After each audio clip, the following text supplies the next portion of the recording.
Bonjour chers frères et sœurs, je vous salue, vous qui aimez l'histoire. Nous allons poursuivre la série de vidéos sur le livre des morts des anciens Égyptiens.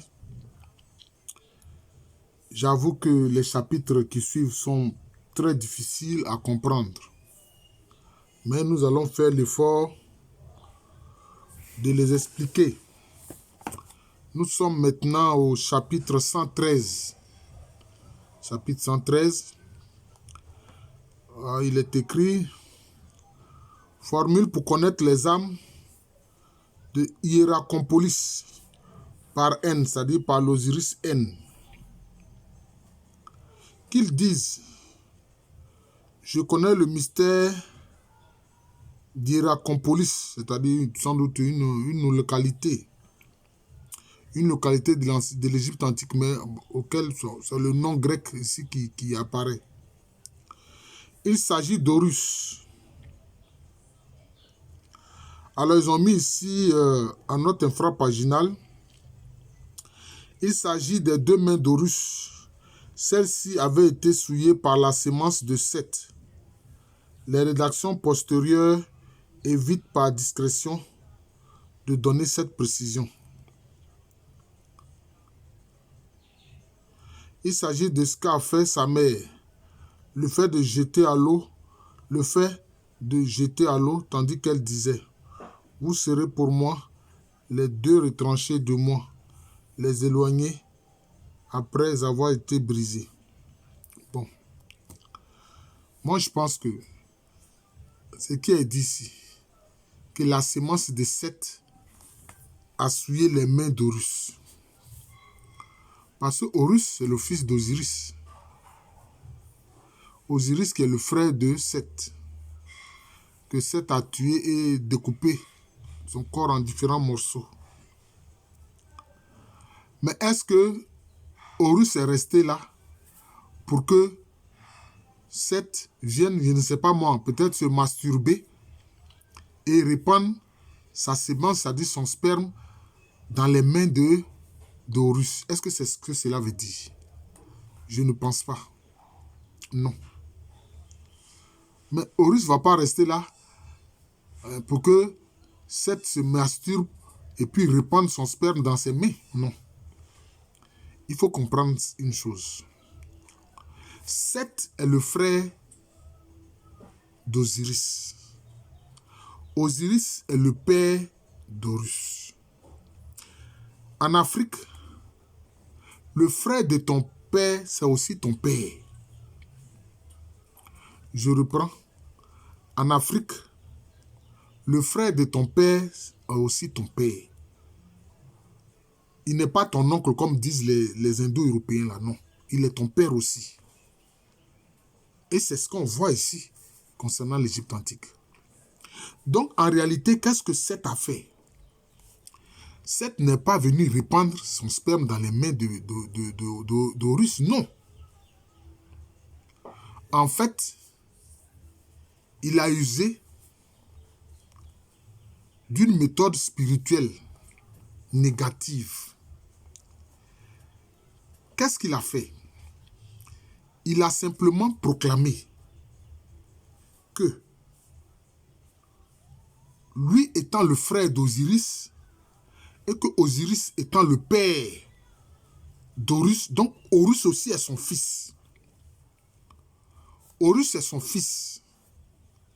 Et donc, en se masturbant et en répandant son sperme, il proclame que lui, étant aussi père d'Horus, que son sperme là, qu'il répand là, que cela touche les mains d'Horus. C'est ce que Seth a fait en fait. Voilà. Que son sperme là touche les mains d'Horus. Pour que tout ce que Horus va toucher soit souillé. Pour que les mains de Seth soient, les mains d'Horus soient en quelque sorte des mains maudites, desquelles rien ne sort de bon. Parce que la main, c'est quoi? C'est la main qui agit. C'est la main qui travaille. Vous voyez? En fait, c'est un système de malédiction que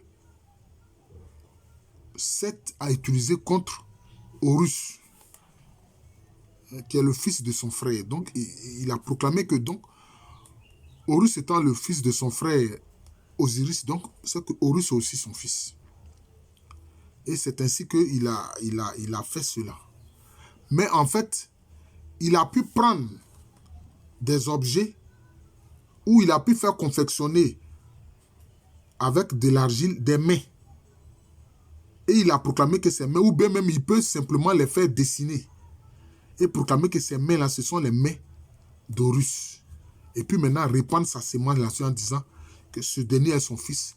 Et que lui, par cet acte-là, il maudit les mains d'Horus. En fait, c'est comme ça qu'il faut comprendre la chose. Alors, quand on dit qu'il s'agit de ce qu'a fait sa mère, le fait de jeter à l'eau, tandis qu'elle disait, vous serez pour moi les deux retranchés, de moi les éloignés, après avoir été brisés. Bon, est-ce le fait que, bon, étant à la recherche des morceaux du corps d'Osiris, elle a pu un peu négliger son fils Horus. Voilà. Elle était tellement préoccupée de rassembler les morceaux du corps de son époux Osiris que c'est a répandu que elle a pu oublier de s'occuper d'Horus, son fils. Voilà, c'est pour ça qu'on parle de ce qu'a fait sa mère. Alors elle dit, comme il est mutilé, ce fils d'Isis, du fait de ce que sa propre mère a fait contre lui, qu'on nous amène donc Sobek, maître des zones marécageuses, afin qu'il les repêche. Il les retrouva en effet, et sa mère Isis les fit repousser. Qu'est-ce qui a été mutilé? En fait, on dit que c'est l'œil d'Horus qui a été mutilé par Seth. Maintenant, Sobek, c'est qui? Sobek, c'est l'esprit du crocodile. C'est pour ça qu'on dit ici, maître des zones marécageuses. Maître des zones marécageuses, ce sont les crocodiles qui sont les maîtres des zones marécageuses. Ce sont les crocodiles. Voilà. C'est cela. Alors, qu'est-ce qu'il a pu repêcher dans ces zones marécageuses-là? Bon, on dit, il les retrouva en effet, et sa mère Isis les fit repousser. Mais, qu'est-ce qui a été mutilé sur Horus? C'est seulement son œil. Et c'est son œil qui a été retrouvé. Or, là, ce qu'on dit là, il semble que c'est plusieurs choses qui ont été repêchées. Alors il est dit, alors Sobek, maître des zones marécageuses, dit, j'ai cherché et j'ai trouvé. Je les ai tâtées des doigts au bord de l'eau. Je les ai prises au panier de pêche, d'où le panier de pêche. Bon. Or, le panier de pêche, peut-être il s'agit de quoi? Il s'agit des poissons. Donc, il ne s'agit pas des parties mutilées d'Horus, il s'agit de poissons. À moins que ce soit des parties découpées d'Osiris. Ça aussi, c'est possible. Alors, elle dit, pourquoi donc y a-t-il des poissons pour Sobek et la découverte pour Horus de ses mains? D'où Taremu, la découverte d'Horus de ses mains. Bon, est-ce que, bon, il n'est pas dit que les mains d'Horus ont été coupées. Mais moi, je dis que Seth a dû faire une représentation des mains. Il a proclamé que ce sont les mains d'Horus et il a maudit ça en y répandant sa sémence, son sperme. Moi, c'est comme ça que je comprends. Est-ce que ces objets-là, je vais dire peut-être cette représentation dessinée ou bien en argile, ou peut-être en pierre, on ne sait pas, des mains d'Horus, peut-être que c'est ce qui a été restauré par Sobek, par l'esprit du crocodile, puisque le crocodile, c'est lui qui est le maître des zones marécageuses. Alors, elle dit, gardez secret le mystère au sujet du panier de pêche qui lui a ramené les mains d'Horus, qu'il ne soit visible qu'au début du mois et au milieu du mois, lors de la pêche des poissons. Cela veut dire qu'en fait, au début du mois et au milieu du mois, il y avait une grande pêche qui se faisait sur le Nil. Il y avait une grande pêche. Effectivement, il y a souvent des périodes de pêche. c'est la période où on a permis aux poissons de se reproduire abondamment et alors on s'en va les pêcher pendant cette période-là. Donc c'est de ça qu'il s'agit. Voilà. Voilà, c'est comme ça. Alors, Ré dit, alors Ré, c'est le principe divin de la lumière. Gardez secret le mystère au sujet du panier de pêche qui lui a ramené les mains d'Horus. Qu'il ne soit visible qu'au début du mois et au milieu du mois, lors de la pêche des poissons. Voilà, donc c'est la période de la pêche. Mais est-ce que c'est en pêchant qu'on a retrouvé les mains d'Horus? Moi, je dis que ce ne sont pas ses mains véritables, mais c'est une représentation de ses mains. Et puis, Sobek, c'est l'esprit, en fait, du crocodile. C'est l'esprit du crocodile. Alors, elle dit, je donne Hierakonpolis à Horus pour être le site de ses mains. Que ses mains ne soient visibles dans cette ville d'Hierakonpolis que je lui ai donnée, pour que ses habitants y soient enfermés qu'au début du mois et au milieu du mois. C'est vraiment difficile à comprendre. Quels sont ces habitants qui sont enfermés au début du mois et à la fin du mois? Qu'est-ce qui fait que ce soit un site où les mains d'Horus sont visibles? C'est ça, il dit, si ce n'est pas une représentation symbolique des mains d'Horus. Et ces habitants qui y sont enfermés, c'est qui? Peut-être ce sont des sujets qui se sont soumis à Horus. Alors Horus dit, voilà, donnez-moi donc aussi Douamoutef et Kebesenouf pour que je les garde, car c'est mon groupe séditieux. Ils seront installés là-bas pour la dépendance du dieu Hierakonpolis. Bon, c'est un attribut divin. C'est un attribut divin qui a Hierakonpolis. Alors, il dit que c'est son groupe séditieux. Bon, son groupe qui lui appartient qui est séditieux. Qui est séditieux par rapport à qui? Qui combat qui? Sans doute qui combat Seth et les forces du mal. Alors, elle dit, mets-les là-bas dans la nuit, afin qu'il leur soit fait ce qui est fait aux habitants d'Hierakonpolis. Ils devront se résoudre à être avec toi. Voilà, ça dit que des habitants qui sont soumis à Horus. Qui sont soumis à Horus. Voilà. Bon, ce groupe séditieux-là, c'est désormais soumis à Horus. Ils le reconnaissent désormais comme leur roi. Alors Horus dit, ils étaient avec toi. Ils seront désormais avec moi pour entendre Seth quand il se lamente. Voilà. Donc, il dit que ceux-là, qui étaient des séditieux, peut-être qu'auparavant, ils étaient au service de Seth. Et puis maintenant, Ré les a soumis à Horus. Donc, ils sont devenus maintenant des serviteurs d'Horus. Alors maintenant que ce Horus dit ici, qu'ils seront avec lui, désormais. Et ils vont entendre Seth, leur ancien maître, se lamenter. Voilà. Quand il sera vaincu, quand il sera frappé par Horus. Quand il est vaincu, quand il est frappé par Horus. Âme d'Hierakonpolis, cela m'est accordé. Je suis initié aux âmes d'Hierakonpolis. Ouvrez-moi la formule d'Horus, le formulaire d'Horus. Je connais les âmes d'Hierakonpolis. C'est Horus, c'est Douamoutef, c'est Kebesenouf. Bon, alors, il dit que ces âmes-là, c'est Horus. Parce que ces âmes-là sont sous le contrôle d'Horus. Voilà. Et ces deux localités que je viens de citer, Douamoutef et Kebesenouf, sont sous le contrôle d'Horus, désormais. Sont tous sous le contrôle d'Horus. Voilà. Et comme le défunt, l'Osiris N, connaît ces âmes-là, donc cela veut dire quoi? Il est alors sous la protection d'Horus. Parce que c'est Horus qui a le contrôle de ces âmes-là. Voilà. Vraiment, il faut avouer que le chapitre 113 et puis aussi le chapitre 114 n'est pas facile à comprendre. Vraiment, j'essaie d'interpréter ça. Voilà.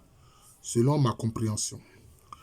Alors, chapitre 14, formule pour connaître les âmes d'Hermopolis par l'Osiris N.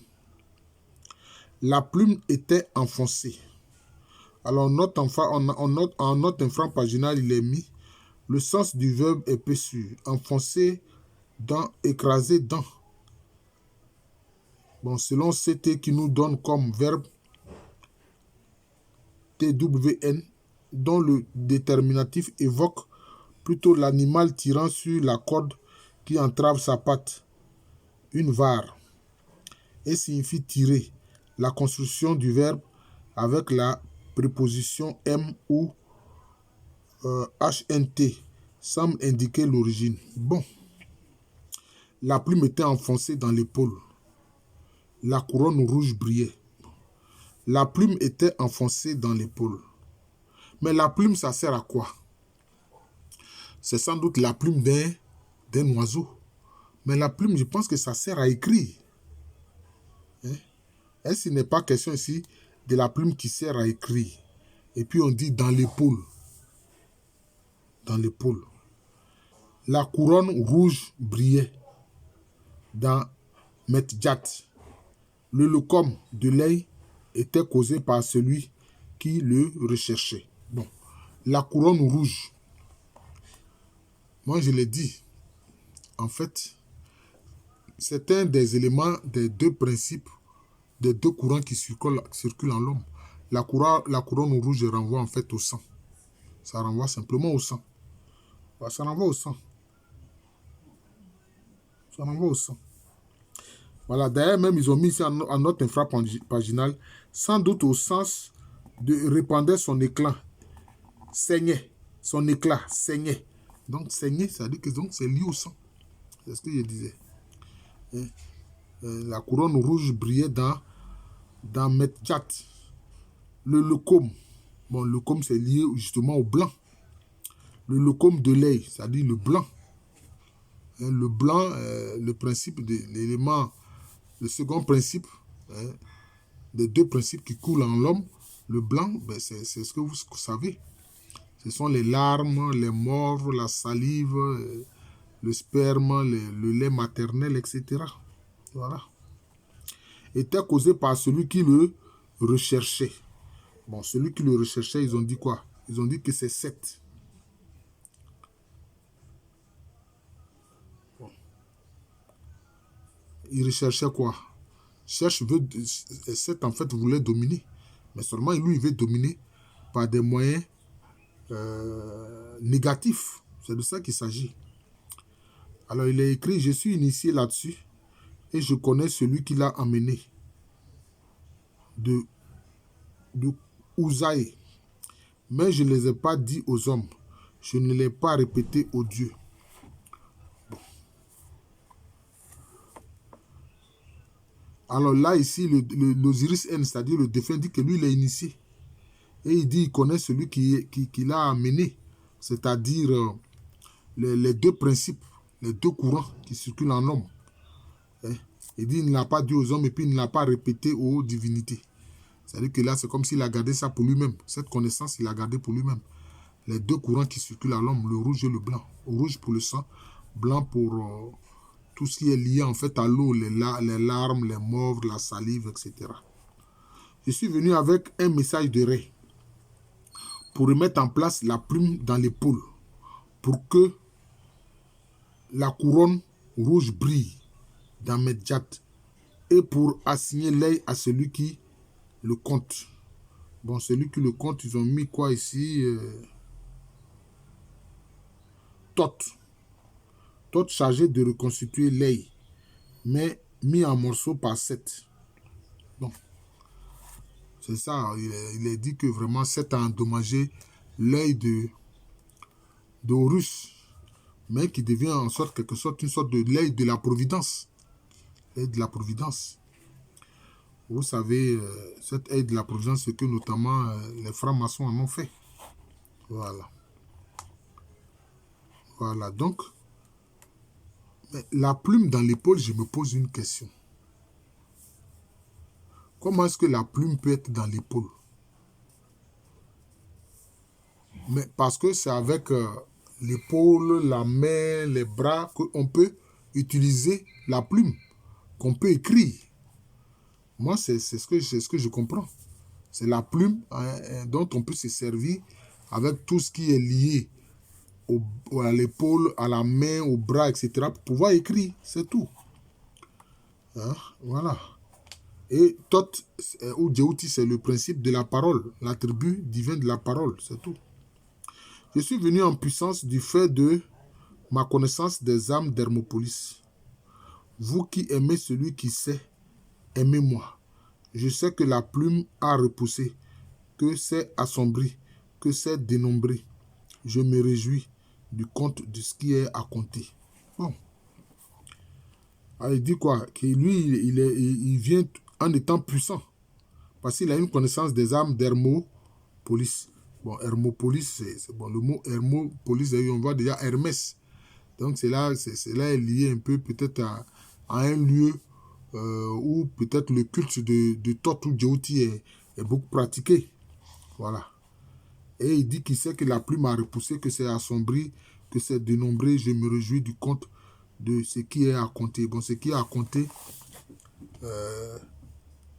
c'est tout ce que je peux dire Thoth a sous son contrôle. Hein? Il se réjouit de ce compte. Ce qui compte, en fait, c'est Thoth. C'est l'attribut divin de la connaissance. Voilà. Et alors, c'est avec la plume qu'on fait quoi? Qu'on dénombre et puis on met les résultats de ce qu'on a compté. C'est-à-dire qu'on fait le point écrit de ce qui a été compté, de ce qui a été dénombré. Voilà. Salut à vous, âme d'Hermopolis. Je sais ce qui est petit au début du mois et qui est grand le 15e jour du mois. Ré a connaissance du mystère de la nuit que vous connaissez. Et ce Thoth m'a reconnu. Bon. C'est-à-dire Thoth, le principe divin de la parole, l'a reconnu.